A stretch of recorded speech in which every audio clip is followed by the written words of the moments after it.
predstavitvami, ki se uokvirja v socialni teden. Nocoj imamo vrsto sogovornikov in tematika, torej pogovarjali se bodo o aktualni tematiki, o delu. Delam, da preživim.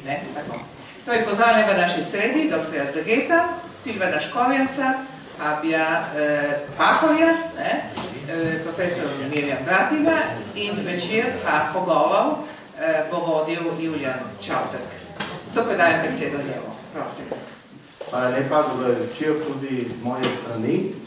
In kot je že predsednica Kulturnega centra povedala, je današnje srečanje vključeno v socialni teden, ki ga prireja Socialna akademija iz Ljubljane in vsako leto poteka približno ob koncu septembra, v prvem tednu oktobra.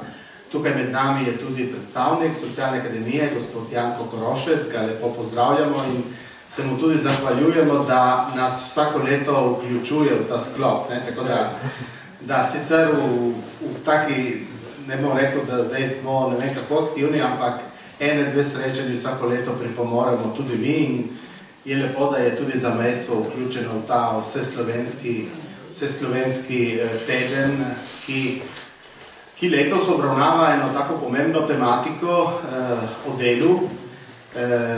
Nekako geslo, rdeča nit je delam, da preživim, s tem, da je ta pre med oklepajem. Interpretiram, da se vprašujemo, če je delo nekaj stvar, kar nam omogoča življenje ali kar nam omogoča samo preživljanje. Zato pa smo na današnji večer povabili 4 goste, s katerimi bomo skušali nekako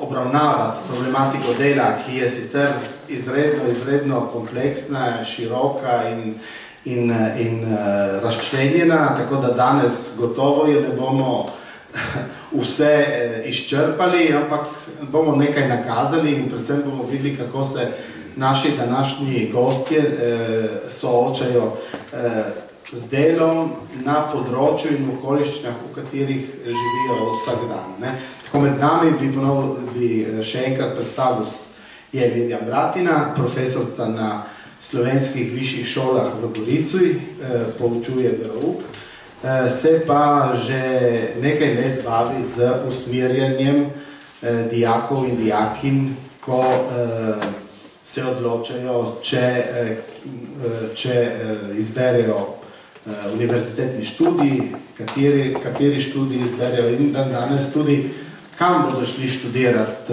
ali v Ljubljano, ostanejo tukaj v našem zamejskem prostoru ali celo se odločijo za kakšne druge daljše univerze, ki so od tukaj bolj oddaljene. Potem je podjetnik Fabio Pahor, ki deluje v družinskem podjetju, lahko rečem tako, ki ima več podjetij na raznih področjih. On sam pa je tudi, poleg tega, da dela v tem njihovem družinskem podjetju, je vključen tudi v razne upravne odbore in svete v naši gospodarske resničnosti, med katerimi je tudi upravni odbor Zadružne Kraške banke, sedaj postala Zadružna kreditna banka, ko se je združila s Slovensko in Dobrodošlsko kreditno banko. Potem imamo Silvana Škorjanca, on dela pri zavodu oziroma patronatu INAS, ki spada v sklop sindikata Čizelj in on se ukvarja tudi z raznimi aspekti dela, lahko rečem, od socialnega, skrbstvenega in tudi, kar se tiče upokojen oziroma penzije.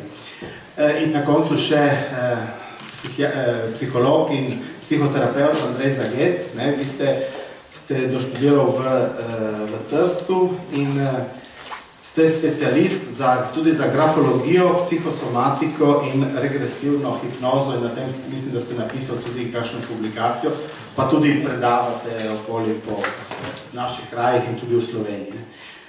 Tako,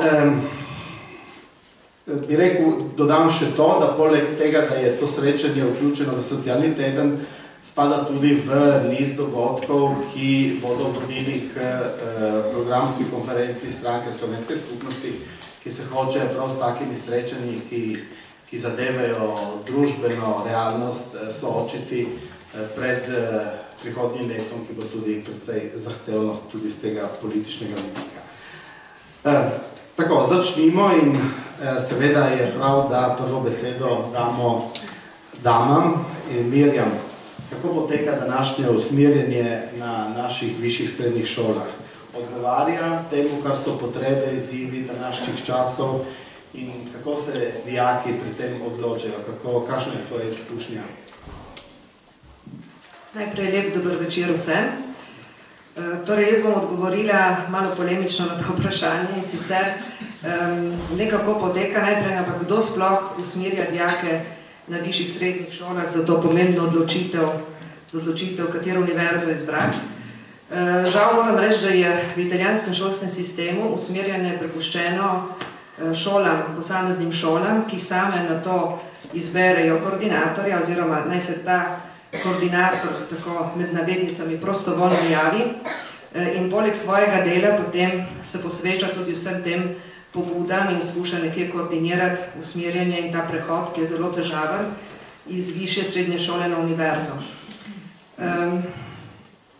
Lahko bi rekla, da druge, torej moja izkušnja je tudi recimo iz Slovenije, to delo tam opravljajo šolske svetovalne službe in so to usposobljeni strokovnjaki, torej bodisi pedagogi, psihologi, socialni delavci, ki dijaki opravljajo posebne teste in potem na podlagi teh testov in pogovorov z njimi jim svetujejo različne poklicne odločitve. Pri nas to opravljamo pač profesori, ki se javimo za to tako imenovano ciljno funkcijo. Sama sem to ciljno funkcijo opravljala 10 let. Moram reči, z velikim navdušenjem, ker sem tudi po izobrazbi pedagoginja in mi je bilo nekje to delo veselje. Lahko pa rečem tako, da sem v teh 10 letih zastavila to delo nekje na 3 take vsebinske sklope. In sicer prvi sklop, torej usmerjanje to prav za univerze potekalo bolj v trienju, se pravi zadnja 3 leta, 3., 4., 5. letnik višje šole. In smo nekje v teh vsebinskih sklopih se najprej posvečali spoznavanju samega sebe, torej lastnih interesov, zanimanj, kaj nekomu všeč, kaj ga zanima, ki je dober, potem odkrivanju talentov, sposobnostih, ki jih ima. V 4. in 5. letniku pa že spoznavanje posameznih univerz, pridobivanje informacij in tudi obiskom posameznih univerz. Moram reči, da na tem področju v zadnjih 10 letih so bile narejene velike spremembe, pa tudi veliki koraki. Naj navedem najprej te pozitivne in sicer dežela Furlanija Julijska krajina je v sodelovanju oziroma se je prijavila nek evropski projekt, mislim, da je potekal že od leta 2005 ali 2006, in so nek angleški program o kariernem načrtovanju prilagodili tudi za Furlanijo Julijsko krajino in v bistvu zdaj ga imajo po celi Italiji. Ta program se imenuje Sorprendo, to je v bistvu računalniški program in so ponudili potem tudi profesorjem izobraževanje, kupili so licenco in sedaj to licenco vsako leto obnavljajo za šole, kjer so bili pač profesori usposobljeni, kjer so se udeleževali tega izobraževanja. Kaj je ta Sorprendo? Torej, ta Sorprendo je zelo zanimiv računalniški program oziroma banka podatkov, kjer mi najdemo podatke o 400 poklicih. In v zadnjih letih, ker dijaki, velika večina jih poseduje pametne telefone, so naredili tudi aplikacijo, da lahko dijaki vstopajo s posebno šifro in na nek način se sami sebe testirajo, svoje zanimanja, svoje sposobnosti in potem jim ta program da nekje svetuje, katere poklice bi na podlagi tega naj izbrali. Poleg tega pa ima ta program še eno prednost, da predstavi približno 430 poklicov. Ne samo, da predstavi te poklice, ampak tudi na nek način pove, katere univerze naj končajo oziroma katere sposobnosti morajo imeti, na koga naj se obrnejo, kje potem iščejo zaposlitev. Žal pa dijaki, kakšenkrat se tega programa ne poslužujejo, malo mogoče iz prevelike zasedenosti ali pa raztresenosti, ali pa se jim zdi, da jim ne odgovarja, ali pa se jezijo, ker ne dobijo rezultatov, kot bi jih sami pričakovali. Torej, to je eden način. Potem imamo še sodelovanje z deželnim poklicnim, torej dežela ima tudi posebno službo za poklicno svetovanje in usmerjanje.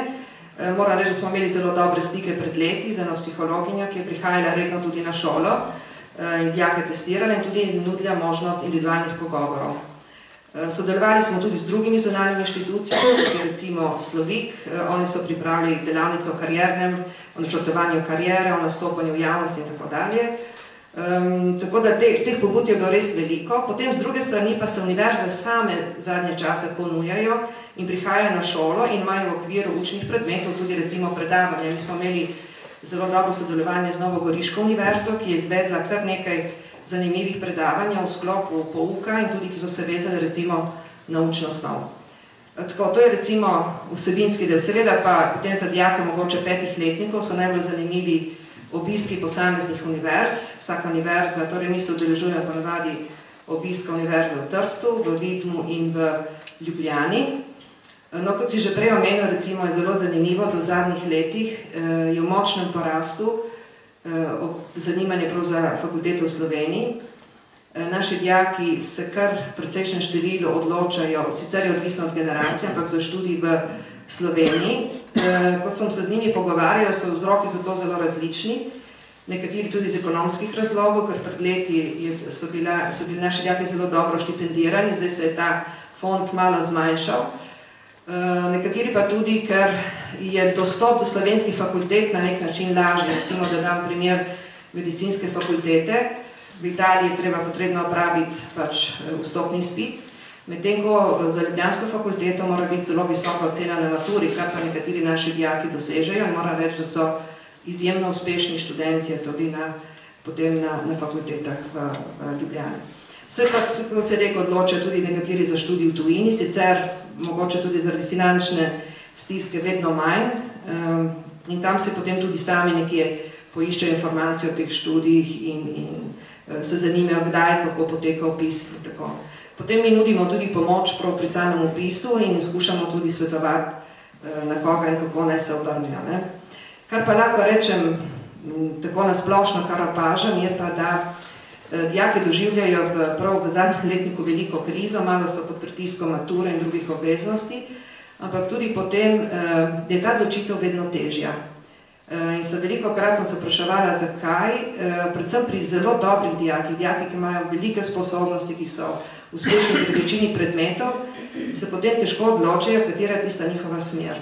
Torej, ali mogoče iz nekega strahu pred odločitvijo, ker je to neka njihova prva pomembna življenjska odločitev, strahu pred neuspehom, ali pa tudi, ker ne poznajo dovolj samih sebe, oziroma kaj so sposobni, kaj bi lahko potem v življenju res naredili. In potem tudi to se jih zelo veliko boji, mogoče tudi pod vplivom te gospodarske krize, ki se nekje, upajmo, zdaj malo končuje, da se bojijo potem, da ne bi dobili dela, torej, da bi ostali brezposelni. Torej, bi šli študirati določene poklice, ampak se bojijo, da potem, če bi študirali tisto, kar jih res veseli, da ne bi potem dobili zaposlitve. Fabio, ti spadaš v krog delodajalcev in seveda je za tebe pomembno, katere kadre dobiš in če uporabljamo tak tehnični izraz, tudi kaj nudi tržišče dela. Zato bi te vprašal, je ponujati delo zahtevno oziroma je tržišče dela danes dovolj odprto za podjetja?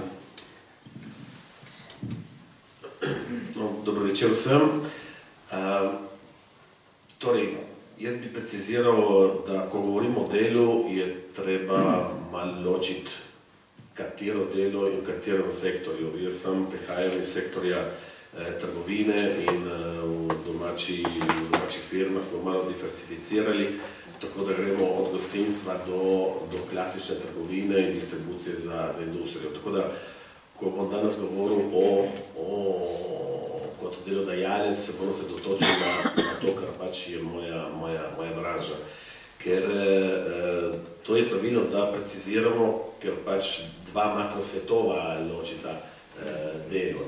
Eno je javni sektor, drugi je privatni sektor in pač delo je zgleda enako, bodi se ne strani kot druga, ampak je velike razlike, potem bomo potem še kaj spregovorili. Potem pa v privatnem sektorju se ločuje proizvodnja od trgovine in tudi tu je ena velika razlika, ko iščeš mlade ali pa manj mlade, ne glede na starost, ampak da iščeš delovno silo. No, da preidem na tvoje vprašanje. Delovni svet ni lahek danes, ko iščeš nekoga, kot delodajalec mi ni lahko dobiti pravo figuro. Je sicer odvisno potem od posamezne situacije, če iščeš nekoga za primer v skladišču ali pa za prodajo, če iščeš nekoga za knjigovodstvo, v primeru recimo gostinstva, če iščeš kuharja v pizzeriji in tako naprej. Vidim pa, da so velike težave pri iskanju ljudi, ki imajo izkušnjo. Danes se na delovnem področju tendenca je vedno večja po iskanju izkušenih ljudi in ni več, tu bom malo ekstremiziral, ampak ni niti tako važno potem, kakšno šolsko izobrazbo si imel, ampak gre se za to, da imaš neke določene izkušnje ali pa da do teh izkušenj prideš takoj. Se pravi, da imaš tisti pogled na delo, ki je hiter, ki je nekam, bi rekel, bi skoraj ga imenoval briljanten. Ljudi, bom povedal mičkeno anekdoto, ravno kar danes zjutraj sem imel pogovor z enim za eno delovno mesto in so se prijavili, bilo 6 kandidatov. In zanimivo, da moraš tem ljudem pač malo vleči besede v zus, in to je že ena karakteristika, ena značilnost nove generacije. Drugo pa, ko ga vprašaš, dobro, meni je v redu, si pridem fan, si pridem punčka, imaš ti kakšno vprašanje, te sploh ne vpraša, kaj bo delal. Ga zanima, kakšni so urniki, kdaj bojo dopusti in kakšna je potem plača. Je sicer zelo važno to za nekoga, ki dela, ampak v odnosu do dela pa sem prepričan in mene so me tako naučili in v mojih 30 let izkušnje pa je dosti bolj važno, da ti dokažeš interes do tistega, kar boš delal. Prej smo se pogovarjali in smo prišli do nekega skoraj banalnega zaključka, da če 8 ur delamo in normalno ne bi bila ta delovna doba v dnevu, 8 ur pač moramo tudi nekaj počivati, to se pravi, da spimo in 8 ur je tista doba, v katerem živimo. Zdaj, če nam bo Bog dal zdravje, bomo živeli do 100 let, pa pomeni, da 33 let bomo spali, 33 let bomo delali in 33 let bomo živeli tako zvano naše življenje. Zdaj, če 1/3 življenja imaš srečo, da delaš nekaj, kar ti všeč, oziroma da zljubiš to, kar delaš, bo tvoje življenje gotovo bolj pozitivno. In to mora začeti že vsega začetka. Ne smeš iskati delo samo zato, ker pač moraš imeti eno plačo. To je pač tista majhna žalost v vsakdanjem življenju. Tako da, kot podjetnik, ko iščeš delovno silo, je malo težko iz tega vidika. Tako da danes trend pri podjetjih, bodi si predvsem v biznisu, to se pravi v trgovini, je iskanje kadrov, ki presega 30-35 let, ker so ti kadri imajo že eno določeno izkušnjo pri tistem, kar ti iščeš. Je pa tudi res, da smo pač ljudje in nismo vsi enaki, tako da dobiš ljudi, ki so mladi in so zelo perspektivni in jaz sem eden od tistih, ki verjame, da podjetje narejeno predvsem iz ljudi.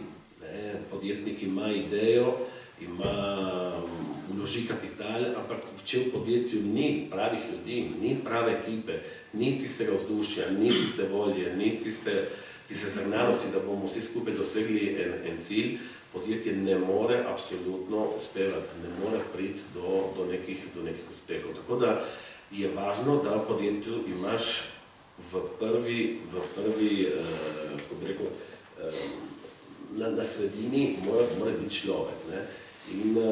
In tega delodajalec se mora zavedati, da bez tega ne gre naprej.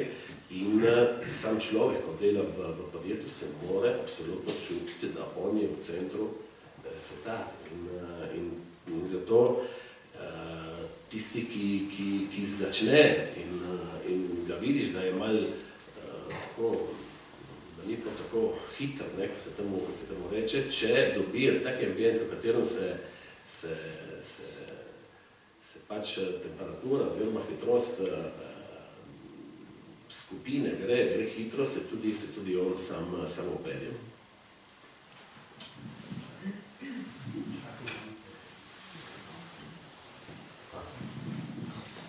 Silvan, ti delaš na patronatu INAS, ki lahko rečemo, kjer je delal svoj čas pokojni Roman Di Battista, ki je potem tudi ustvaril eno podružnico v Novi Gorici, ki mislim, da še zmeraj dela. Takrat, to je bilo lih, ko se je Slovenija nekako osamosvajala.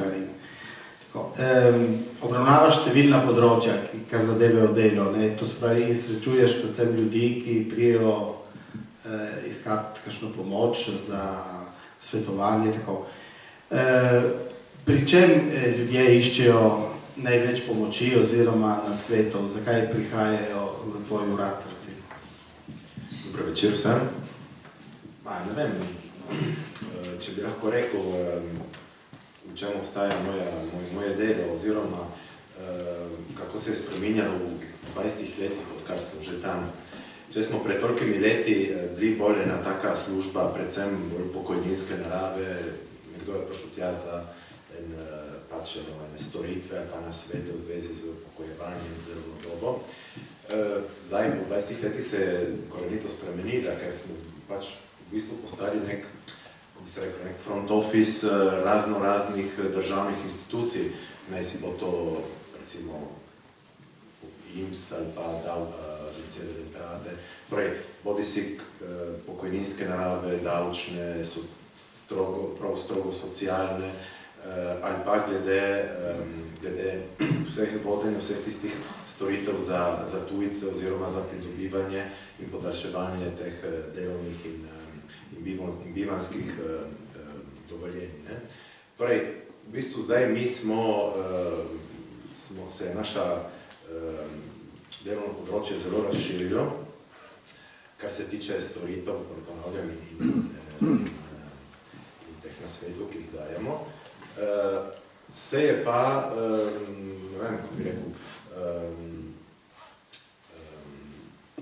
plateja, če se lahko reče, teh občinstva ali, recimo, tipologija državljanov je pa se toliko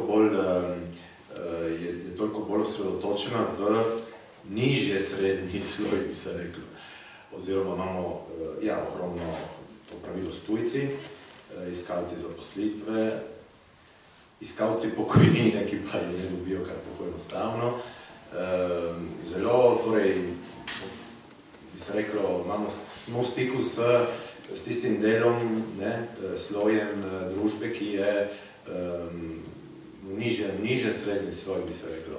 Oziroma, manj imamo pravilo z srečno zaposlenimi, uspešnimi podjetniki ali ne vem, kakšni direktorji, ker pač tako je bila naravnana naša služba, tako da smo v stiku s takimi ljudmi in vsak dan pač, kako bi se reklo,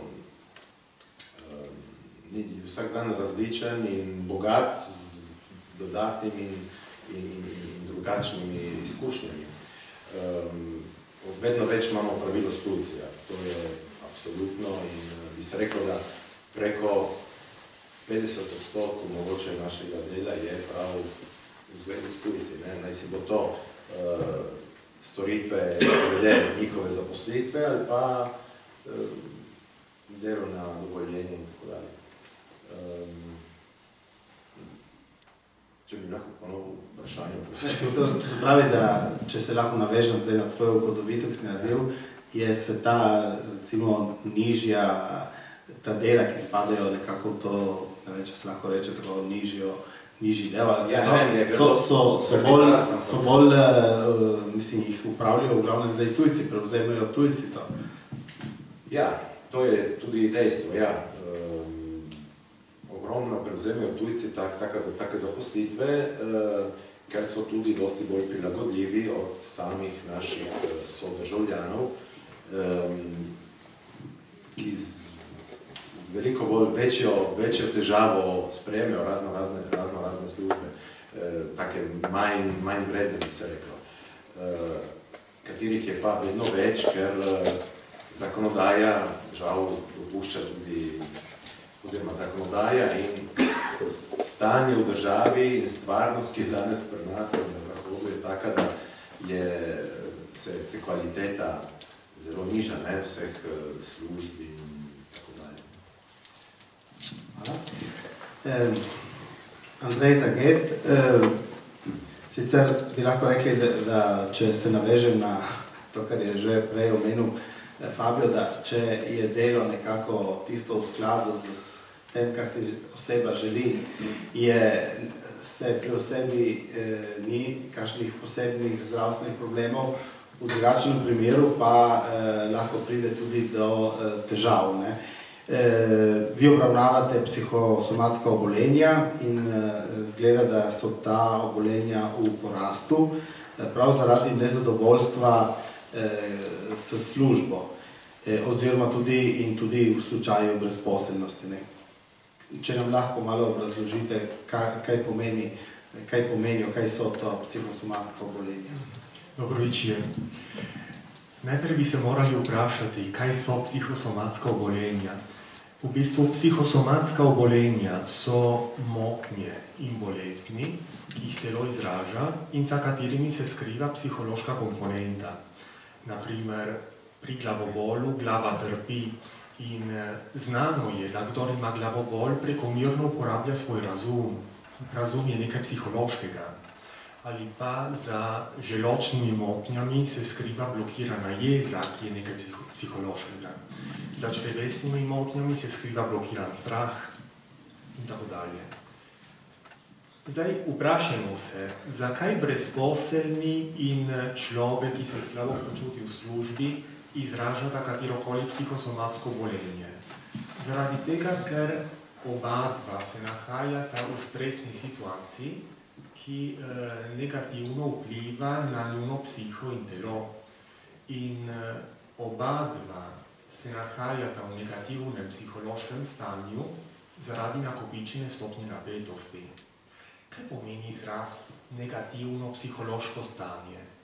V bistvu, brezposelni se lahko počuti nesigurnega zaradi sedanjega stanja, v katerem službe ni.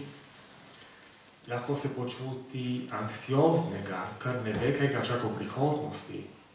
Lahko se počuti depresivnega, ker ima pesimističen pogled na svet. Lahko se počuti nič vrednega, še posebno takrat, ko je dalj časa iskal službo in je ni mogel najti, ker v tem primeru lahko začenja misliti, nihče me ne mara. In lahko se počuti tudi osamljenega, zato ker služba ni samo kraj, v katerem delamo. Služba je tudi kraj, v katerem gojimo medosebne stike, medosebne odnose. Služba je tesno povezana s temo o socializaciji. Bodi si brezposelni, bodi si človek, ki se slabo počuti v službi, izražata nezadovoljstvo. Nezadovoljstvo je prvi znak, ki nas opozarja, da se je naše notranje ravnovesje ošibelo. In opozarja nas tudi, da smo že dalj časa nehote avtomatsko preusmerjali pozornost bolj na negativno plat v svojem življenju, kot pa na pozitivno. Posledica tega je, da se je počutje poslabšalo. Počutje je vedno posledica preusmerjanja pozornosti. Če preusmerjam pozornost na pozitivno plat v svojem življenju, bolj se počutje dvigne, izboljša. Če preusmerjam pozornost na negativno plat v svojem življenju, bolj se počutje poslabša. Zdaj mi boste lahko rekli, da brezposelni upravičeno gleda bolj negativno plat v svojem življenju, ker službe nima. Ampak to je že res, ampak to še ne pomeni, da je pozitivna plat v njegovem življenju izginila. Naprimer, kaj pomeni pozitivna plat v življenju? Brezposelni se lahko zjutraj zbudi na mehki posteli, na toplem, ima streho nad glavo, ko se umiva, ima na razpolago toplo vodo, lahko ima zjutraj odličen zajtrk in tako dalje. Torej, bolj ko bo brezposelni pozoren v vsakdanjem življenju na majhne pozitivne stvari, ki so prisotne in ki se ponavljajo v njegovem življenju, bolj se bo povečala možnost, da bo ohranil psihofizično ravnovesje. In kaj pa človek, ki je nezadovoljen v službi? Kdor je nezadovoljen v službi, je lahko nezadovoljen iz več razlogov, naprimer zaradi šefa, zaradi antipatičnih kolegov, zaradi grmade dela, ki jo ima v službi, ali zaradi vrste dela. Naprimer, posameznik ima rad dinamično delo, medtem ko v službi ga čaka statično, monotono, nezanimivo delo. To so zunanji dejavniki, mislim na šefa, na kolege in tako dalje, ki jih posameznik ne more spremeniti. Lahko pa posameznik spremeni svoj odziv na nje. Torej, lahko se posameznik počuti bolje, če začenja v vsakdanjem življenju preusmerjati pozornost na majhne pozitivne stvari, ki so prisotne in ki se ponavljajo. Kot sem jih prej omenil, ko sem govoril o brezposelnem človeku. Hvala lepa. Vračamo se k šoli in je bilo predvsej tako zanimivo tisto, kar si povedala prej. Bi te pa vprašal zdaj, če imate podatek, kaj dijaki izberejo kot univerzitetni študij, če ga izpeljejo do konca, če se slučajno prej ustavijo in če potem tudi dobijo recimo ustrezno delo, s katerim, za kar so študirali, bodi si na višji šoli, kot tudi potem na univerzi eventualno. Ja, žal teh podatkov mi nimamo, ne? Torej, ko dijaki pač zaključijo svoj študij, ko maturirajo, ko pravijo zrelostni izpit, se podajo na univerzo, mi nekje vemo približno skoraj za vse, kaj so se odločili, kam so šli študirati, če niso razen med poletjem spremenili svoje odločitve, ampak drugače pa na nek način se ti stiki izgubijo. In verjetno bi bilo v prihodnosti dobro in bi bilo tudi zelo produktivno, da bi mogoče kakšen raziskovalni inštitut, ne vem, mogoče Slovenski raziskovalni inštitut opravi kakšno tako raziskavo, koliko naših bivših dijakov potem uspešno diplomira in tudi se uspešno in ustrezno zaposli.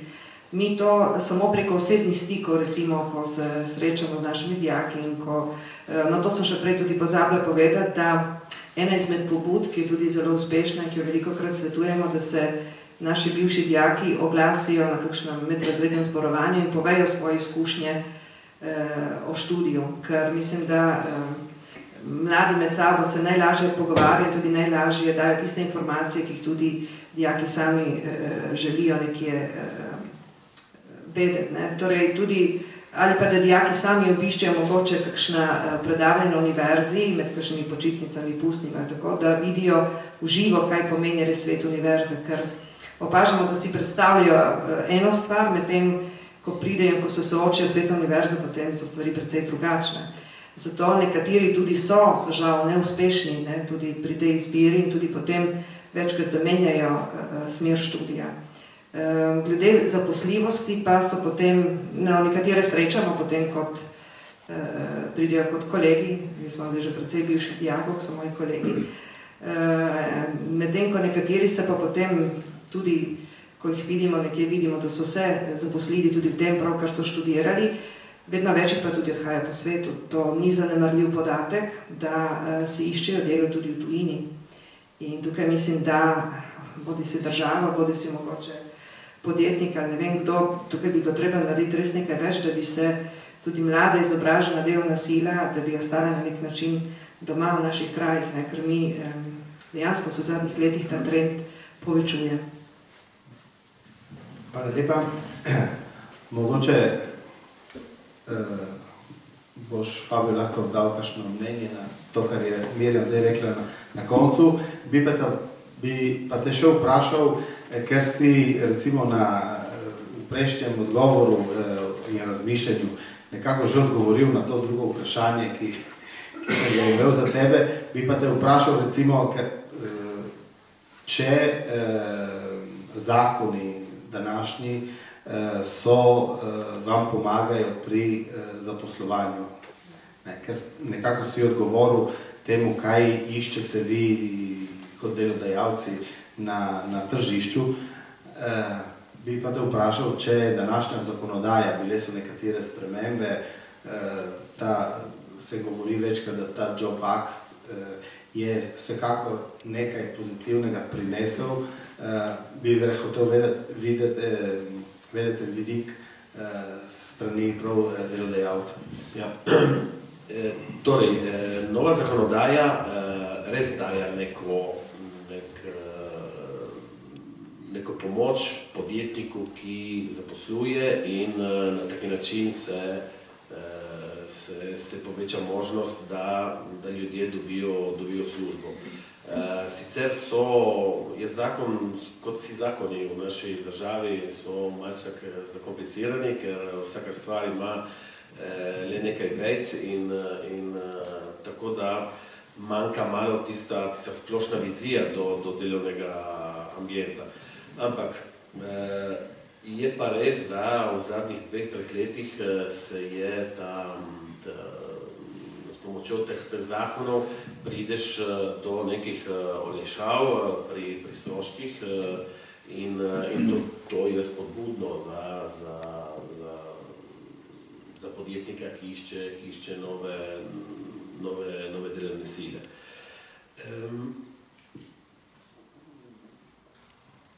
To, kar se tiče zakonov, kar se tiče Job Acta. Mirjam pa je načela en argument, ki meni je zelo pri srcu, in to se pravi povezava med delovnim ambientom in šolo in predvsem dejstvo, da mlada generacija ima to tendenco, da zahaja na tuja tržišča, kao da pri nas ni dela. Prej nekdo je omenjal krizo, da pač v zadnjih 10 letih je kriza in zdaj je malo boljše. Jaz sem prepričan, da tle ni stvar, če kriza je končala ali ni končala. Tu se moramo zavedati, da je totalno se spremenil svet. Mi ne bomo več prišli na tisto raven, ko smo bili 10 let od tega. To se pravi, da moramo biti absolutno in mentalno pripravljeni, da gledamo na svet na drugačen način. Ne bom govoril o modernosti, ker to ni stvar gledati svet moderno, pa ga gledati konkretno taki, kot je danes. In isto mora to narediti tudi šola. In neko sodelovanje med šolo in podjetništvom, to se pravi, naj bo ta kateregakoli tipa, je nujno potreben. Danes brez tega ne gre. Jaz prej sem omenjal recimo trend, ki je danes iskanje izkušenih ljudi. Zdaj je jasno, da izkušnja že po definiciji je nekaj, kar si ti poskusil. Če nisi nekaj poskusil, ne moraš imeti nekih izkušenj. Lahko imaš pasivne izkušnje, pa so ti povedali, da funkcionira tako. In je normalno, da študent ali pa človek, ki je dokončal univerzo, išče delo in tam ga postaviš za računalnikom, če ga ne naučiš in če mu ne daš možnost tistih 6 mesecev, leto, 2, 3, da se nabere neke izkušnje, jasno, da v tvojem podjetju ne bo dal tisto, kar se ti želel. Zdaj, svet se vrti tako hitro in takvi so tempi v biznisu, da ti si ne moreš dovoliti, da boš učil ljudi 3, 4, 5 let, ne? Ker pač tvoj program v 5 letih se mora že zaključiti, ne? In moraš začeti nekaj novega. To se pravi, da je nujno potrebno, po mojem, da te izkušnje začnemo delati skupaj, ko si že v šoli. Ampak sama šola teh izkušenj ne more dajati, ker pač šola ni za to narejena, ne? Samo zdaj se uvaja, veš. Celo je, ne? Ker se začenja to stvar uvajati na tujem, to se pravi, jaz imam neke važne dobavitelje v Nemčiji, kaj se dogaja tam v zadnjih 5-6 let je nekaj res fenomenalnega, ne? To se pravi, da v samih tovarnah in da država enostavno jim ponuja to. Podjetnik si pripravljen dati 200-300 metrov kvadratnih, v katerem boš ti imel šolarje v tovarni. Mi ti damo profesorja, ti boš pač dal delovni ambient. Gledajte, kot ti povedal doktor, ni vseeno, v katerem ambientu ti boš šel živeti, oziroma delati. Ko ti pa imaš možnost že v šolskih letih, da študiraš in opravljaš delo v nekem delovnem ambientu, je vse ena druga stvar. Ko boš ti pač šel konkretno delati, ti bo ta ambient že domač, ne?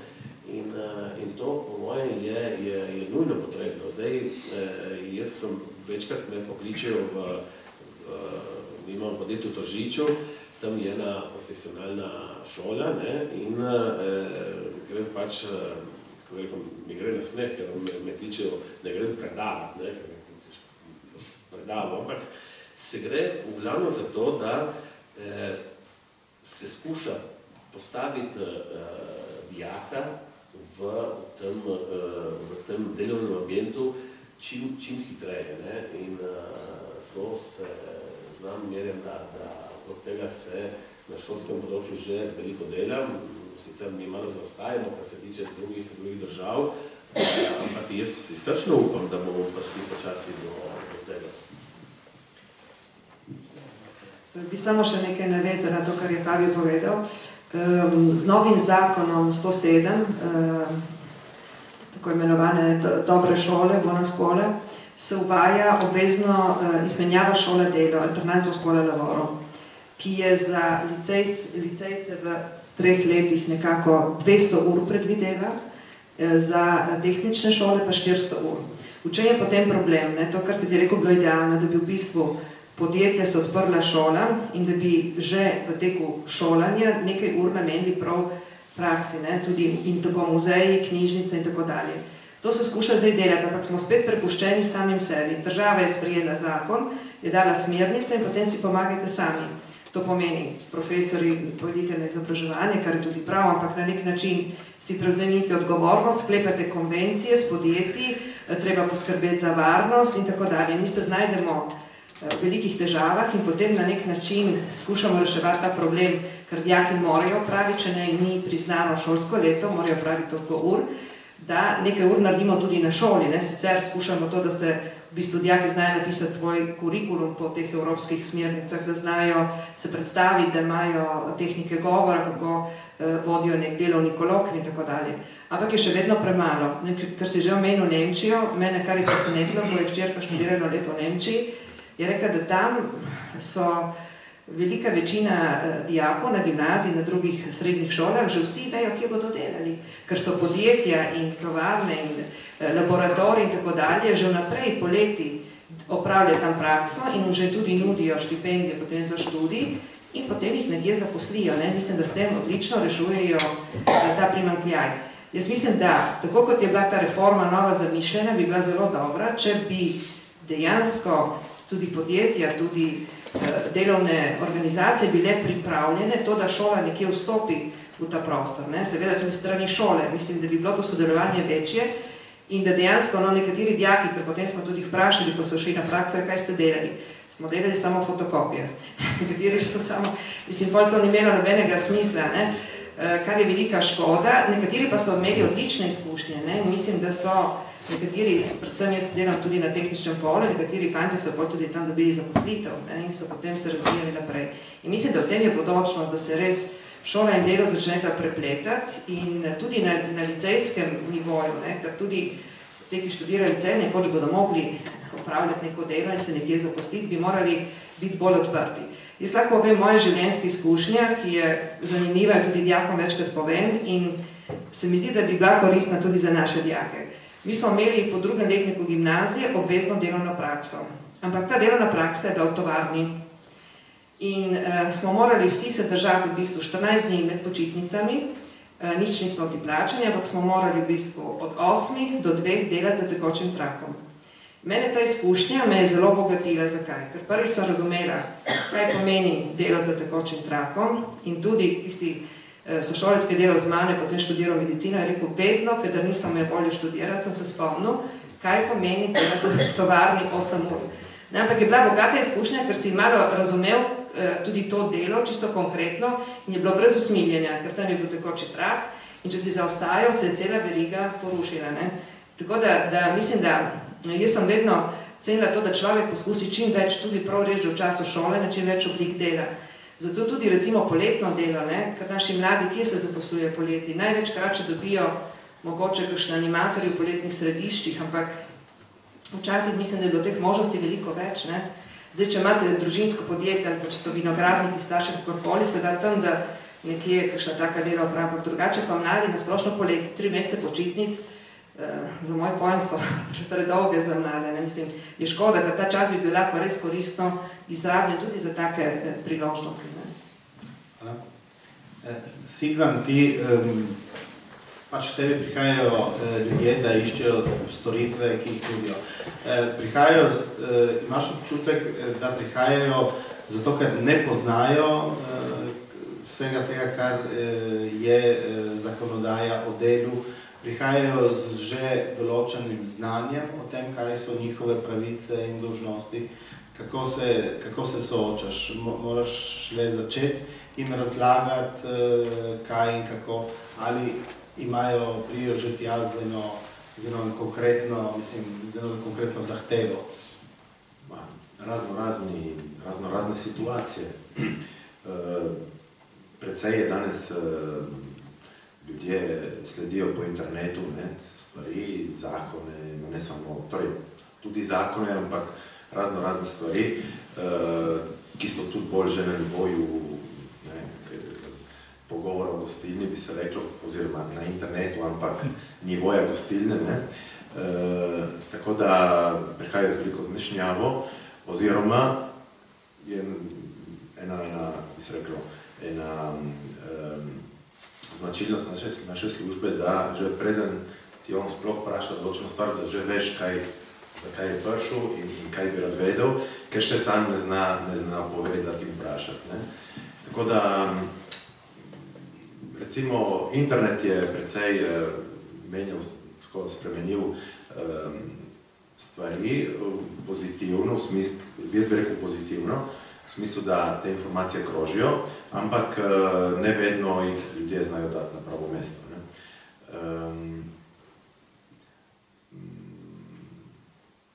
Ob tem bi še dodal, da imajo ogromno pričakovanje o nekih pravicah. Danes vsi govorijo o nekih pravicah, vsi mislijo, da imajo neke pravice.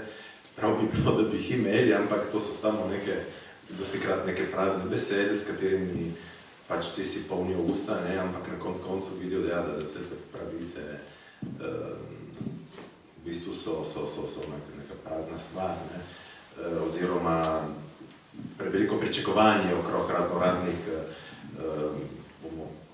recimo pomoči ali storitvah, ki bi jih lahko dobili.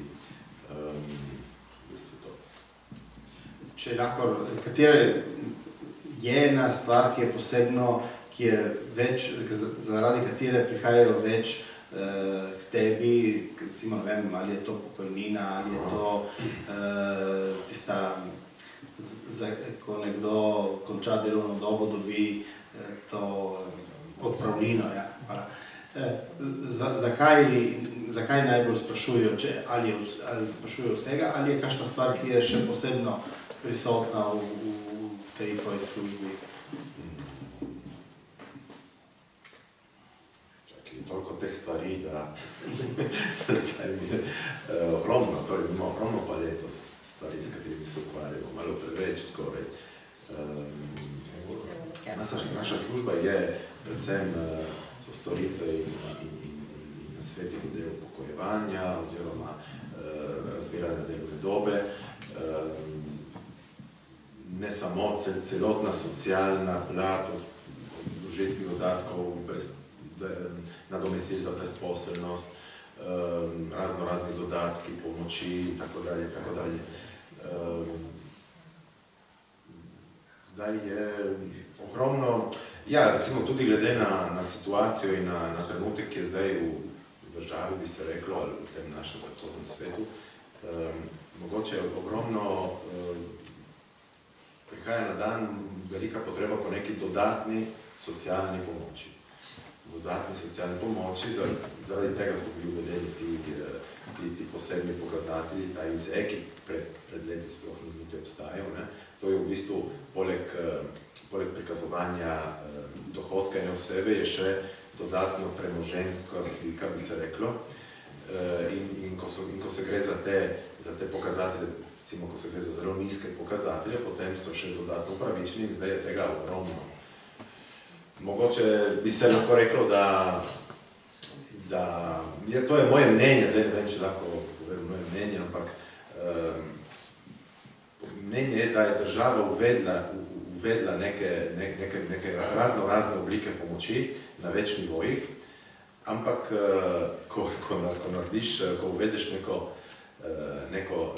pomoč, potem nekako vsi skušajo jo pridobiti na vse razne načine, tudi s tem, da mogoče na vse načine prikazovati nižji dohodek, ne utajevati, nalašč, ne priti do določenega dohodka. To je zdaj, to vidim v moji službi zelo jasno, nažalost. Oziroma, moje mnenje je, da se v času družba spreminja v družba, za tisto plat družbe, s kateri imam opravilo, ki sem prej rekel, je mogoče srednje nižja.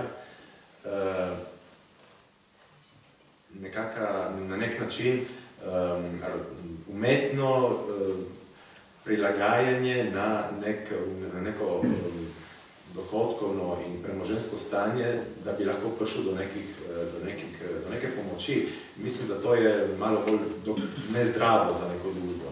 Torej, ne stremiš po bogatstvu, ne prav po bogatstvu, ampak po boljšem stanju. Mogoče ja, sklepaš, da ne boš nikoli prišel do nekaj normalnega stanja in za tisto dajmo si še znižati ta nivo in dajmo ciljamo na te pomoči. To mislim, ugotavljam neko tako nezdravo situacijo. Tako da, še dodam, to je samo moje osebne mnenje, da preveč eno slepo uvajanje nekih pomoči ni prav vedno zdravo. Ker dobiš razne poti za priti do teh pomoči, ampak ne vem, če je to smisel in cilj ene države. Andrej Zagnet, kako izboljšati sočutje v vsakdanjem življenju, bodi si, ko smo na delu in bodi si, ko smo v službi? Ja, če izhajamo iz dejstva, da je poslabšanje počutja vedno posledica prekomerne rabe razuma. Svoje počutje lahko izboljšamo, ko naš razum začasno utihne. Če je naš cilj ta, da se počutimo dokaj dobro od jutra do večera, bi se morali večkrat na dan vprašati, kako bi se lahko zdaj, v tem trenutku, počutil malo bolje kot prej. Ne odlično, temveč samo malo bolje kot prej. In vedno bomo imeli na razpolago vsaj eno opcijo, ki nam bo omogočila, da začasno izboljšamo svoje počutje. Poglejmo podrobnosti. Predstavljajmo si, da smo se komaj zbudili zjutraj, zdaj smo še na postelji. Če želimo, lahko položimo eno dlan na svojo glavo in smo pozorni na občutke ob dotiku. Občutek ob dotiku je lahko topel, hladen, trd, mehek, prijeten, moteč, težek, lahek. Če čutimo občutke ob dotiku, smo v hipu spraznili glavo, razum je utihnil. Ni misli, ni skrbi, ni pričakovanj in ni spominov. V glavi imamo praznino, blackout. In v tem stanju se počutje počasi začenja izboljševati. Druga opcija zjutraj na postelji je ta, da namenoma pomikamo dlan v prostoru. In ko počasi pomikamo dlan, smo pozorni na dotik med dlanjo in zrakom. In spet smo pozorni na občutke ob dotiku. In tudi v tem primeru je razum utihnil, glava je prazna in počutje se ne more poslabšati. Počutje se lahko samo izboljša, ker je slabo počutje vedno posledica polne glave, prekomerne rabe razuma. Zdaj smo ravnokar vstali in se oblekli. Odslej smo lahko pozorni na majhne pozitivne stvari, ki so prisotne v našem življenju. Ko sem jih prej omenil, ko sem govoril o brezposelnem človeku, naprimer streha nad glavo, topla voda pri umivanju, odličen zajtrk in tako dalje. Zdaj smo prišli v službo. In v službi lahko vedno, kadarkoli opravimo vajo o dotikih telesa z zunanjo površino. Mi bomo vedno imeli vsaj en del telesa, ki se v katerikoli situaciji dotikal nečesa zunanjega, neke zunanje površine. Če mi namenoma preusmerimo pozornost na tisti dotik telesa z zunanjo površino, smo v hipu spraznili glavo, razum je utihnil in počutje se začenja izboljševati. Nemogoče je za kateregakoli človeka na tem svetu istočasno misliti na karkoli drugega in istočasno čutiti telo. Ali, ko preusmerimo pozornost na telo, je glava v hipu prazna in počutje se začenja izboljševati. Nihče se v službi ne bo zavedal, da opravljamo to vajo o dotikih, če seveda vajo opravljamo z odprtimi očmi. Druga opcija v službi je ta, da smo pozorni na dihalni ritem. V tem primeru samo opazujemo dihalni ritem in ga ne skušamo spremeniti. Če dihamo hitro, je v redu tako. Če dihamo počasi, je tudi v redu tako. Nekateri lahko v službi odločijo, da prostovoljno za nekaj sekund pomislijo na en pretekli dogodek, ki so ga doživeli in ki jim zdaj vzbuja izboljšanje počutja. Drugi lahko prostovoljno odločijo, da pomislijo na en cilj, ki bi ga radi dosegli v prihodnosti in zaradi tega se zdaj počutijo malo bolje kot prej. Naslednja stvar, ki bi jo omenil v službi za izboljšanje počutja, je prostovoljna pomoč kolegom. Ponavadi je prostovoljna pomoč tesno povezana z izboljšanjem počutja. Pomoč pod prisilo pa ne. In zadnja stvar, ki bi jo omenil v službi za izboljšanje počutja, je naprimer red, odprava na vlake, naprimer na pisalni mizi ali nekje drugje v uradu. Ponavadi je red v okolju tesno povezan z izboljšanjem počutja, nered pa s poslabšanjem počutja. In zdaj smo se ravnokar vrnili domov v večernih urah. Od tega trenutka dalje imamo na razpolago druge opcije, druge možnosti za izboljšanje počutja. Naprimer, lahko pravimo vajo, ki jo bom sedaj opisal in ki traja največ 5 minut.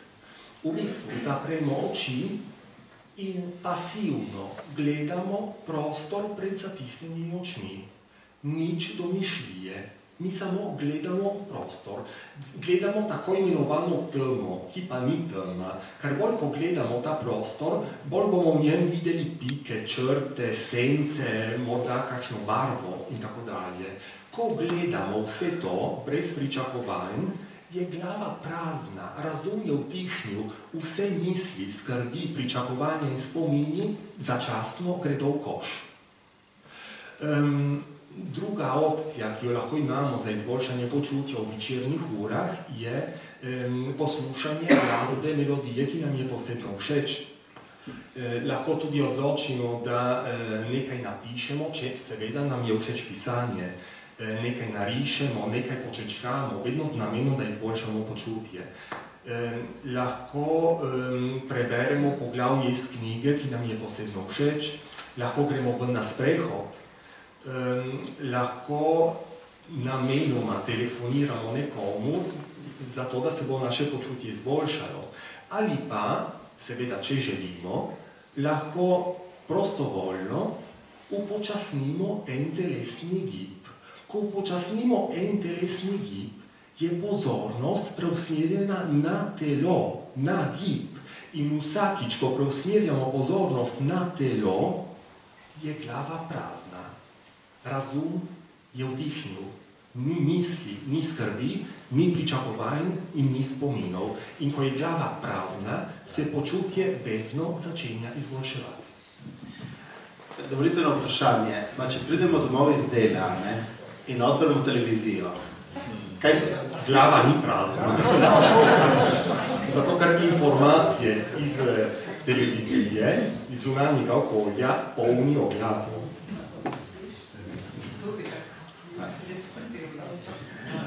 Mirjam, ti si že prej odgovorila na vprašanje, ki sem ti ga hotel zastaviti zdaj, in zdaj moramo dobiti alternativo. In zato pa ker govorimo o delu in tudi tvoja službeno delo, povej mi, kako je delo v šoli, poučevanje, se srečati z dijaki in jih naučiti kaj koristnega, da potem pridejo v družbo sposobni, da tudi kaj sami ustvarijo. Ja. Torej, hvala za tako zanimivo vprašanje. Jaz mislim, da poklic šolnika, jaz ga doživljam predvsem kot poslanstvo. Se pravi, ni to, da greš v službo, odpraviš svoje in potem greš domov. Ampak jaz velikokrat o dijakih, kot si rekel, da sem tam, ampak razmišljam še potem in marsikakšne njihove besede mi še odzvanjajo v glavi še cel dan, pa cel večer. Vsekakor bi lahko rekla, da je poučevanje res velik izziv, ker se tudi v teh let zelo spreminja. In se spreminjajo generacije dijakov, ampak je zame to nekaj najlepšega, jaz tudi to dijakom povem. Ko jih dobim v prvem letniku, so še v bistvu na pol otroci. Ko zaključijo šolanje v petem letniku, so že skoraj odrasli. In vidiš, kako so se v 5 letih spreminjali, kako so se spremenili, kako so zrasli in to je po mojem za enega vzgojitelja ena velika pozitivna stvar. Vsekakor pa lahko rečem iz svojih 30-letnih izkušenj, da je poučevanje mojega predmeta, ki je verouk in ki je izbirni predmet, zahteva še dodatne didaktične spretnosti, ker je pač dijakiče in način poučevanja pa profesora kakorkoli ne ugaja, prihodnje leto ne pridejo več k tvojemu predmetu. In to je meni velikokrat na začetku mi predstavljalo oviro, potem sem se pa soočila s tem, da res se skušam čim več novih metod, čim več novih didaktičnih pristopov, tako da dijaki čim bolj sodelujejo in so čim bolj vključeni in čim bolj doživljajo. Kar samo opažam, ker že govorimo o teh različnih kompetencah, ki so tudi potrebne za delo, pa je to, da to, kar mislim, da dijaki danes res potrebujejo in to, kar je velik problem, je čustvena zrelost, čustvene kompetence in socialne kompetence. To pa mislim, da tudi gre za vpliv medijev, teh novih tehnologij, ker marsikateri dijak veliko ur presedi pred računalnikom in to tudi profesori telovadbe se potože, da so veliko manj gibljivi, da so manj razgibani in tudi da na nek način potem se njihovi odnosi se velikokrat omejijo na to, na socialno omrežje, ne, jaz imam 3000, 5000 prijateljev, ampak v resnici nima nobenega pravega prijatelja. In tako kot je prej Fabio rekel, ne, da so tiho, ko jih ti nekaj vprašaš, ne, ali pa da so pozorni, bi morali biti pozorni na svoje občutje, na to, kaj doživljajo, ne znajo povedati, kaj doživljajo. Ne. To se mi zdi meni tako, da jih je treba res veliko spodbujati in vzgajati tem, da so pozorni na svoja čustva, na svoje doživljanje in da skušajo res že v samem razredu, ki je ena taka socialna skupina zelo pomembna, prisluhniti do drugemu, upoštevati drug drugega in tudi na nek način se spoštovati, se naučiti ceniti. Ne. Mislim, da je, tako kot so že Evropska unija zapisala v programu za novo šolo, da bo to predvsem šola, ki bo vzgajala za medčloveške odnose. Ne. In to mislim, da bo najtežje, ne, ker danes se gradi vse na tem, ne, torej, da se znamo spet začeti pogovarjati, kar se nam zdi mogoče naše generacije absurdno, ampak tudi izražati svoja čustva, ne, to, da bi začeli spet res malo bolj prisluhniti samemu sebi in biti tudi pozorni do sočloveka.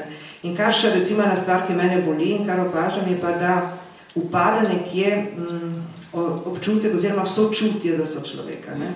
Če je nekomu težko, ne, da nekomu pomagaš v stiski, to zadnje čase jaz opažam, da postajajo vedno manj občutljivi dijaki, no vsaj velika večina, tudi za te recimo razne socialne probleme, za vso to begunsko krizo, vse temi problematikami, ne, da so nekje kot zakrtnjeni in da se mi zdi, da se to pač njih ne tiče. Ne. In to tudi, ne vem, danes sem bila na razredu in sem rekla, ste prebrali časopisu? Mi ne beremo časopisov. Ma kako? Ste na liceju, morate tako da vidite, kaj se dogaja v svetu, kaj doživljajo drugi ljudje, ne? In ko so kakšne stiske, tako se mi zdi, da potem se pa zgodi, da v prvi življenjski preizkušnji, recimo odločitev za študij je taka življenjska preizkušnja, se prestrašijo, nas je strah in to, ne? Sem pozdravila letos maturante, dobrodošli maturanti, ne nam rečete besede. Zakaj ne, ste maturanti, se že bojimo, ker se ni nič takega, jih je toliko naredilo, pa ste tudi. Ampak tako, ne, nekje izražanje tega strahu in manjka res teh pridobite socialne veščine, tukaj mislim, da bi morala šola res opraviti svojo nalogo, ne, čim boljše. Ne. Hvala. Fabio, jaz sem te hodil vprašati, si že povedal prej, da recimo Joe Bucks je dal neke olajšave za delo, ker v Italiji je nekako znano, da je delo zelo obdavčeno in verjetno je to ena tudi velikih ovir, da bi bilo več dela na tržišču. Se da vprašati, če eno tvoje mnenje, kaj poleg tega, kaj bi vi kot delodajalci še potrebovali, da bi katere inštrumente, ki bi vam jih mogla država nuditi, recimo, ali družba nuditi, da bi lahko izboljšali ponudbo dela. Še predtem pa sem hotel te vprašati to, s tem, kar je Mirjam začela, če biti delodajalec je lahko poslanstvo. Obe vprašanji sta zelo zahtevni. Bom začel pa z drugim in sicer to, kar je Mirjam povedala, jaz se strinjam 1000%, je današnja družba doživlja res neke velike probleme napram prejšnje. To se pravi, pomanjkanje predvsem tistih vrednot, ki mi po domače kličemo zdrave vrednote. To se pravi, da ne samo šola bo mogla to začeti delati in se poglobiti, ampak celotna družba, po mojem, od družine naprej, ker družina je tista verjetno najvažnejši ambient, kjer se otrok dorašča in se formira, ker pomanjkanje vseh teh, jaz jih imenujem zaradi vrednot, potem jih vidiš na delovnem mestu.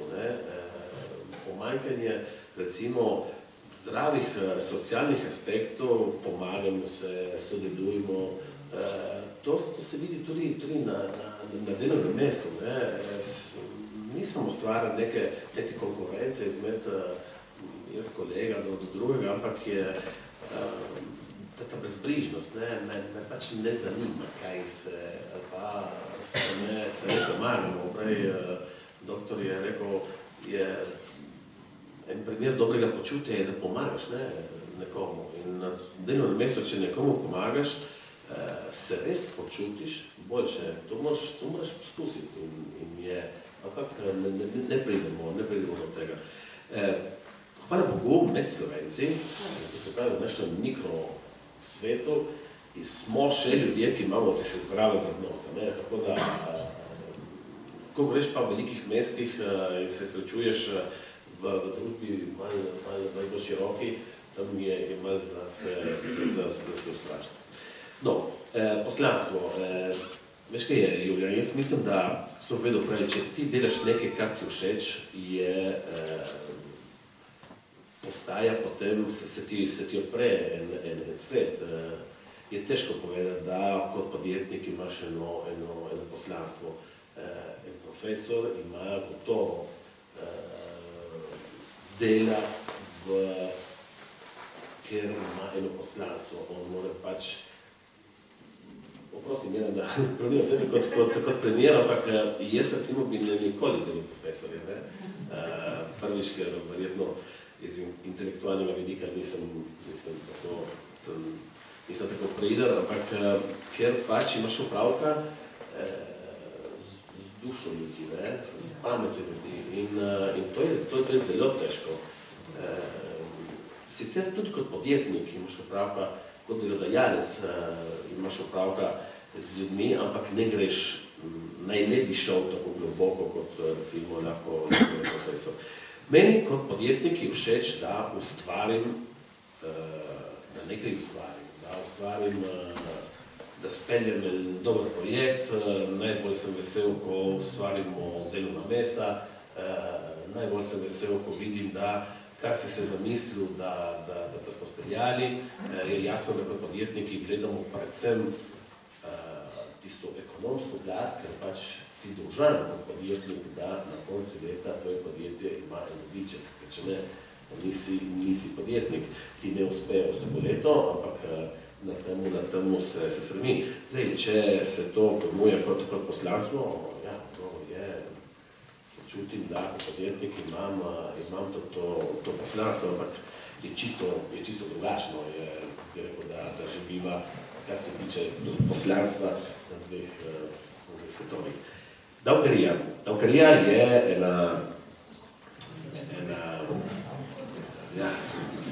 nekateri pravijo grda stvar. Zdaj tako, delovna sila v Italiji resnično stane več kot v drugih državah, ampak mislim, da ni tak problem v podjetništvu. Ker v podjetju moraš malo pogledati stroške, ki so globalni. In kar je žalostno, po moje, je, da človek od dela oziroma delavec, kar prejme, ni tisto, kar delodajalec daje. Bom bil malo poskušal se objasniti. Ne vem, če vsi znate, kakšna je razlika med neto in bruto plačo. Seveda, da znamo vsi, ampak ko se govori o neki bruto plači, je že tu neko zavajanje. Ker bruto plača za tistega, ki jo dobi, misli, da je tista, kar piše na papirju, ki ga dobiš enkrat na mesec. Tako je. In v resnici pa ni tako. Recimo v danem primer, ki meni je še dajati primeru tako številčne, recimo, da neto plača je 1000 evrov, to se pravi, da jaz dobim 1000 evrov, ko bom dobil mojo plačo, plačilni list, bo pisalo, da bruto je 1550-1600 evrov. In se boš pač jezel, da je 600 evrov je šlo za davke. V resnici pa podjetje na tistih 1600 evrov plača še drugih 33%. To se pravi, da ob 1600 pride vam potem približno 2500 evrov. To se pravi, čakaj momentek, jaz delam od jutra do večera za 1000 evrov, v resnici pa med nami veljam 2200. Zdaj vprašanje je, in tu je razlika med delodajalcem in delavcem, ker pač delodajalec reče, meni ta fant stane 2200 € na mesec, on pa jih dobi, reče, pa jaz dobim samo 1000, ne? Zdaj vprašanje, kaj so šli končati tisti 1200? Jaz osebno kot podjetnik mislim, da tu je problem.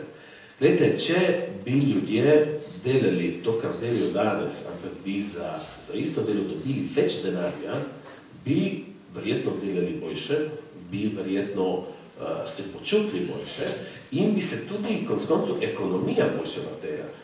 Jaz zvečer, ko delam pice, jaz čakam, da mi pridejo gosti, če bojo imeli denar, bojo prišli jaz pico, če ne bo, v trgovini Brigo, bojo pač v sobotah ali nedeljah, ali kar je, bojo prišli kupovati, če bojo imeli denar.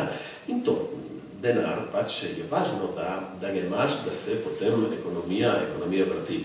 Pa zdaj, ne glede ta aspekt ekonomije, zakaj moraš toliko davkarije plačati na eno stvar, ki konec koncev je tvoja? Zdaj je normalno, on kot profesionist bo rekel, je normalno, za tvojo pokojnino, za eno stvar. Znamo pa, da v Italiji trošimo preveč denarja za eno stvar, ki ti ne boš nikoli dobil nazaj. Zdaj, predstavljam se samo to in bom zaključil, da če da 1200 €, da bi jih ti dobil vse 2200 in da bi si sam poskrbel za eno pokojnino, bi si sam poskrbel za zdravstveni aspekt, verjetno bi ti ostalo v žepu dosti več. Ampak potem tu se pravi drugi problem, in to je socialnega tipa. Ne vsi si znajo upravljati samega sebe, in potem bi se zgodilo tisto, kar se je zgodilo, oziroma se dogajalo leta v Ameriki pred reformo, da ljudje so dobili, zdaj vedno ta primer, 1200 €, so rekli, pa čakaj, kaj bo zdaj plačeval pokojnino ali zdravstveno, jaz sem Zdravko Riba, se je pa zgodilo, da Bogi se zaletel z avtom in ko je šel v bolnico, pač ga niso sprijeli. To ne, treba dobiti tisto ravnotežje. Je pa res, da ne smemo zavajati ljudi, da davkarija je samo toliko, ker resnici je toliko plus še toliko več. In to v tem, po moje, je problem. Verjemi, da v tvoji firmi, ko imaš ljudi, ki so dobro plačani in se od tega se počutijo dobro, ne samo zato, ker dobijo denar, ampak ker se počutijo, da so za njihovo delo primerno plačani. Je pa težko doseči ta rezultat, ker za vsako stvar, ki ti daš njemu v roke, moraš pri temu dodati še enkrat toliko. V temu je, se ti vse skupaj stane duplo. Na koncu leta je najlepša stvar, da ti dobiš tvoje sodelavce, rečeš, fantje, smo dosegli cilj, bi bilo lepo, da bi vsi imeli kaj od tega. V Italiji je zelo težko plačevati nagrade, ker stane v podjetju ogromno. Ti zadeti nekomu, ponovi še enkrat, tak 100 € ali 1000 € ali 500 €, oni dobijo roke toliko, ti pa moraš plačati več kot duplo. Vsaj, da bi nagrajevanje bilo obdavčeno drugače, ker konec je en premium, ki ti si ga čutiš, da ga daš in on se ga tudi zasluži. Hvala. Ja, ne vem, če hočeš ti, Silvan, kaj odgovoriti na to, če ne, jaz bi te vprašal, da si tudi že omenil, da tebi prihaja tudi zdaj kup tujcev. Prav ti, ko prijejo ti tujci, verjetno, vsaj kot si mi povedal, veliko jih je iz bivše Jugoslavije, iz teh balkanskih držav, verjetno so še kateri drugi. S katerimi problematikami se ti tujci največkrat soočajo, kar se tiče dela? Katero pomoč najbolj potrebujejo? Ja, kar ker nimam pač opravilo samo z, kaj zvem, zelo dobro plačanimi švedskimi priseljenci v ene zelo dobre službe, ampak je to Bangladeš, Kosovo, Bosna, Afrika, Kitajska, tako da spet bolj nižji sloj bi se reklo. S čim se soočamo? Z dejstvom, da so ti ljudje enkrat na nek način prišli, zelo biti privabljeni, ker če se govori o tržiški ladjedelnici, je tam vprašanje, zakaj je toliko ohromno teh priseljencev iz Bangladeša, kot da, če bi ne bilo teh, skoraj da bi ne ta ladjedelnica mogla delovati.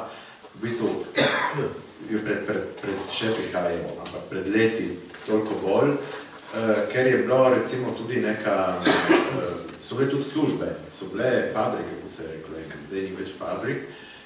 Torej so ti ljudje tudi bili privabljeni ali so prišli in so dobili službo, so si tukaj ustvarili neko življenje, so priklicali družinske člane. Zdaj pa se znajdejo v situacijah, ko so izgubili dosti primerih službo, so porabili vse tiste, recimo, nadomestila, ki so za brezposelnost in v mnogih primerih zdaj se tukaj dobijo v Italiji z družino, z otroci in se težko preživljajo, ker je ogromno tovarn zaprlo, recimo, če pomislimo na tekstilno industrijo, ne samo kovinsko, če govorimo o Gorici, recimo, kar se tiče Tržiča, mogoče še kaj je, ladjedelnice in vse, kar je s tem povezano, ampak ker delujem na goriškem področju, prav mesta Gorica, je situacija precej težavna. In pač imamo pravilo, imamo občutek, da imamo pravilo z nekimi osebami, ki se prebijajo skozi neko zelo težko situacijo in z nekimi zelo zaposlitvami, ki niso sploh perspektivne, po nekih teh kooperativah, kjer tudi plača ni vedno, to ni neko stalno delo. Tako da občutek je, da se zelo težko, torej, za njih situacija ni sploh rožnata, po drugi strani se pa mogoče boljše prilagajajo, kot če bi bili mi v isti situaciji. Je za njih ta situacija tukaj verjetno boljša kot v njihovi domovini. Mogoče je, nemogoče, opažam, da je dosti razočaranja, ker so si upali, so si želeli, da bi šli na dosti boljše življenje in to zaenkrat ni. Recimo ta kriza je prve pokosila prav njih, ker so bili najnižji sloj, najnižji v gradbeništvu in gradbeništvo je na koleni. Kovinska industrija, tekstilna, vse te panoge. Poleg tega imajo tudi problem, da tudi to težavo, da je njihov obstoj tukaj povezan z delom. Delovno dovoljenje, torej oni imajo delovna dovoljenja in če zgubiš delo, potem postane vse bolj zmanjkajo cel kup drugih gotovosti, recimo tudi glede družine, otroci v šoli in da ti preti, da kaj zdaj moraš zapustiti deželo, v kateri živiš že nekaj let, ker si izgubil službo in s tem povezano cel kup drugih pravic. Se pa znajo dosti prilagajati na razne načine, zelo zakonite, tudi obrobno zakonite, bi se reklo, s tem, da recimo iz Maroka, primeri so predvsem iz Maroka, svak zaposli, torej v družini se zaposlujejo kot gospodinski pomočniki, moški, 45-letni moški, ki je zaposlen kot gospodinski pomočnik pri svaku, take stvari. Ta stvar je tolerirana strani institucij, ker če ne bi bilo posledice bi bile katastrofalne, izguba raznih, torej stvar je tolerirana, tako da vsaj trenutno preživetje in obstoj tudi družine je nekako, bi se reklo, še traja, ampak se še vedno je ta situacija tako zelo nestabilna in tako da vsi upajo na boljše čase. Vedno povezano s tem pridobivanjem delovnih teh dovoljenj. Je mnogo situacij, ogromno situacij, kjer je neizbežno to, da se narediš podjetnika, ali v glavnem v gradbeništvu, nimaš več alternativ, ti preti izgon iz države in kaj narediš, se upišem Artigiano, v smislu grem, obrtnik, ne dobim nobene zaposlitve, s tem, da obrtnik mi potem dajo še 2 leti tega delovnega dovoljenja in se upa, da pač tudi s takimi stvarmi so šli tudi že v take stvari, ker je situacija zelo, zelo težka. Kar se pa tiče švedskih inženirjev, nimam podatkov, ki se dobro dobijo v naši deželi, kot tujci pa nimam podatkov. Hvala lepa. Andrej Zaget, kateri je vpliv podzavestnega dela naše osebnosti na produktivnost v službi oziroma v tej fazi iskanja službe? Ja, najprej se moramo vprašati, kaj je podzavest. Podzavest je tisti del naše osebnosti, ki se ga zdaj v tem trenutku ne zavedamo.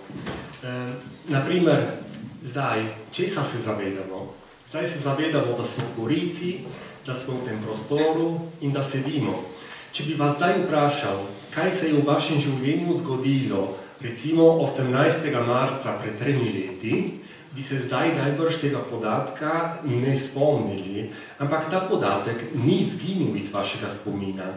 Ta podatek se nahaja v vaši podzavesti, v naši podzavesti. In naprimer s pomočjo določenih tehnik, naprimer s pomočjo hipnoze, ta podatek bi lahko prišel na dan. Kaj vam skušam s tem povedati? V bistvu vpliv podzavesti na človekovo obnašanje ali v fazi brezposelnosti ali v službi je izredno velik. Poglejmo 2 primera. V prvem primeru predstavljamo si enega otroka, ki živi v določenem okolju. In to okolje večkrat posreduje otroku sporočilo, da je len, pasiven, površen in tako dalje. Ko bo ta otrok dozorel in bo postal odrasel človek, se ne bo spomnil na zavestni ravni vseh posameznih trenutkov, ko so mu drugi pravili, da je len, pasiven in površen. Ampak njegova podzavest si je zabeležila vse tiste trenutke. In v njegovi podzavesti je nastal negativen program. Sem len, sem pasiven, sem površen. In torej ta odrasel človek se bo v vsakdanjem življenju ali v fazi brezposelnosti ali v službi obnašal na način, ki se bo povsem skladal z notranjim negativnim podzavestnim programom. V drugem primeru si predstavljajmo enega drugega otroka, ki živi v enem drugem okolju. In to okolje večkrat hvali otroka, češ da je priden, marljiv, vztrajen in tako dalje. Ko bo ta otrok dozorel in bo postal odrasel človek, se na zavestni ravni ne bo spomnil vseh trenutkov, ko so ga drugi pohvalili. Ampak njegova podzavest si je zabeležila vse tiste trenutke. In torej v njegovi podzavesti je nastal v tem primeru pozitiven program. Sem priden, sem vztrajen, sem sposoben in tako dalje. In torej ta odrasel človek se bo v vsakdanjem življenju v fazi brezposelnosti ali v fazi iskanja ali v službi obnašal na način, ki se bo povsem skladal z notranjim programom, ki je imel podzavesti in ki je v tem primeru pozitivne narave. Zdaj, če imamo slučajno v sebi katerikoli negativen program, ga lahko spremenimo v pozitivnega, če na primer uporabimo tehniko o pozitivnih afirmacijah, ampak pod določenimi pogoji. Prvi pogoj se glasi, pozitivna afirmacija, ki jo bomo od danes dalje ponavljali, se mora nahajati v bližini sedanjega realnega stanja. Naprimer, Recimo, da sem doslej stalno pravil, moje življenje je katastrofa, počutim se obupno. Od danes dalje si ne bom pravil, moje življenje je odlično, počutim se čudovito. Kot vidite, je skok od realnega, sedanjega stanja do izbrane pozitivne afirmacije prevelik. In v tem primeru bom imel občutek, da samemu sebi lažem. Zato moram zbrati pozitivno afirmacijo, ki se nahaja v bližini realnega stanja.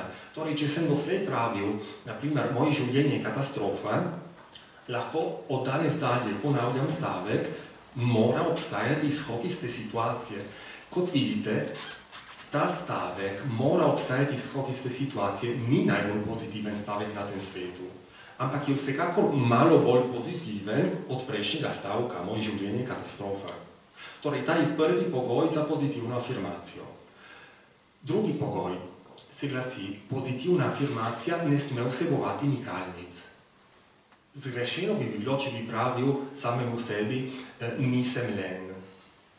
Točen stavek je, sem aktiven, sem delaven. Stavek mora biti trdilen. Zato, ker naša podzavest ne pozna nikalnic. Če bi vam zdaj rekel, ne smete si predstavljati enega slona, vi si predstavljate slona, ker naša podzavest ne pozna nikalnic. Zato, če uporabljamo pozitivne afirmacije, ne smemo rabiti nikalnic. Tretji pogoj za pozitivne afirmacije se glasi, pozitivna afirmacija, ki jo zberemo, mora biti strukturirana v sedanjem času. Naprimer, zgrešeno bi bilo, če bi rekel, počutil se bom bolje nekje v prihodnosti. Točen stavek je, zdaj se počutim bolje. Naša podzavest pozna samo sedanji čas, ne pozna prihodnosti ali preteklosti. Zadnja stvar, ki bi omenil, je tale. Naša podzavest ne ločuje realnosti od domišljije.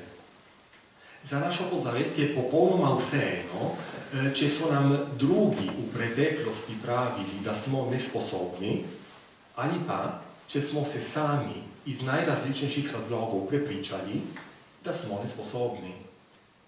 In torej, ker naša podzavest ne ločuje realnosti od domišljije, mi lahko izkoristimo svojo domišljijo, lahko uporabimo svojo domišljijo ali vizualizacijo, s tem, da si predstavljamo vsak dan, kako smo delavni, ustrajni, samozavestni, odločni in tako dalje.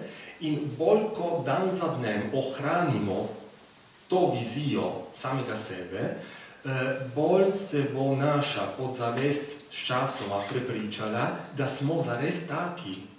In ko bomo ustvarili pozitiven program v svoji podzavesti, se bomo v vsakdanjem življenju obnašali v skladu s tem novim pozitivnim programom, ki smo ga s časoma razvili. Najlepša hvala. S tem končnim razmišljanjem smo prišli do konca.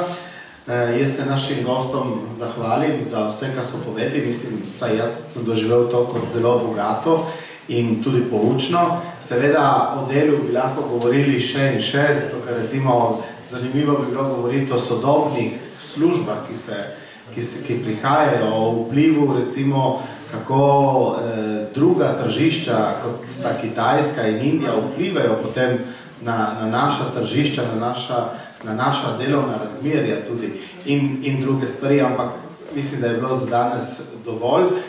Tudi hvala vsem vam, ki ste prišli. Jaz bi vas rad še opozoril, da tukaj zunaj zbiramo podpise za evropsko državljansko pobudo Minority Safe Pack, ki stremi potem, da bi z 1 milijon podpisov državljanov teh članic Evropske unije prisilile Evropsko komisijo, da področje zaščite manjšin vključi v svojo politično agendo. To poteka od aprila 2017, zaključilo se bo v aprilu 2018 in tako, tisti, ki niste še podpisali, zato ker možno je podpisati tukaj, ali pa tudi preko spleta, dovolj da vtipkate Minority Safe Pack in se vam odpre. Če lahko to podpišete za narodne jezikovne manjšine, bi bila ta ena velika in lepa zmaga.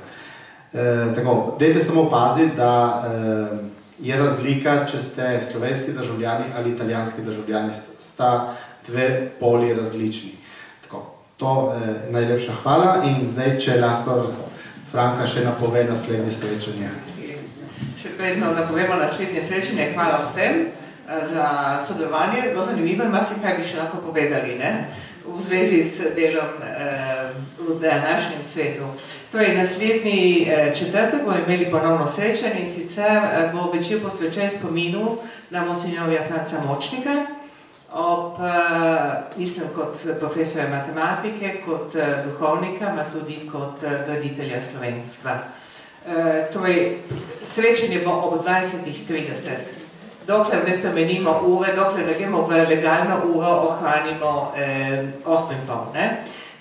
Torej, tako kot običajno, nadaljujemo lahko osebni klepet ob kozarcu vina, zato če se boste ostali v naši sredi, se lahko pomaknemo v sosednje prostore.